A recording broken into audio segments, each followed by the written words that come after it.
ইন্দ্রফিলের পক্ষ থেকে মেধাবী ছাত্রছাত্রীদের ট্যাব প্রদান অনুষ্ঠানে মহকুমা কৃষি আধিকারিক কেশপুর ও গড়বেতা, পশ্চিম মেদিনীপুর। ইন্দ্রফিল ইন্ডাস্ট্রিজ লিমিটেড কোম্পানির এডুকানেক্ট বিভাগের পক্ষ থেকে মাধ্যমিক ও উচ্চ মাধ্যমিকে কৃতী ছাত্রছাত্রীদের ট্যাব প্রদান করা হল।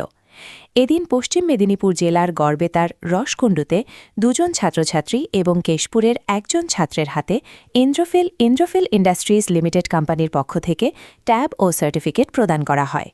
ট্যাব তুলে দেন মেদিনীপুর মহকুমা কৃষি আধিকারিক মৃণাল কান্তি মণ্ডল ও রিজিওনাল সেলস ম্যানেজার ড মৃত্যুঞ্জয় সিনহা এবং এরিয়া সেলস ম্যানেজার কার্তিক চন্দ্র মণ্ডল।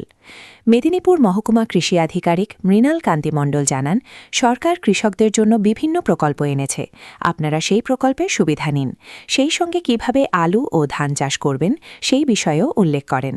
চাষের কাজে পেস্টিসাইড ব্যবহারের উপযোগিতা সম্বন্ধে কৃষকদের নিয়ে একটি বিশেষ কর্মশালারও আয়োজন করা হয়। কেশপুর এবং গড়বেতা পশ্চিম মেদিনীপুরের দুই কৃষিপ্রধান ব্লক। এলাকার চাষিদেরকে সঠিক পদ্ধতি মেনে কিভাবে চাষ করতে হবে সেই বিষয়েও আলোকপাত করা হয়। ছাত্রছাত্রীরা ট্যাব পেয়ে খুব খুশি হয়েছেন। তারা জানিয়েছে, ইন্দ্রফিল কোম্পানি শুধুমাত্র চাষিদের পেস্টিসাইড দিয়ে চাষাবাদ করার না, পাশাপাশি দুস্থ মেধাবী ছাত্রছাত্রী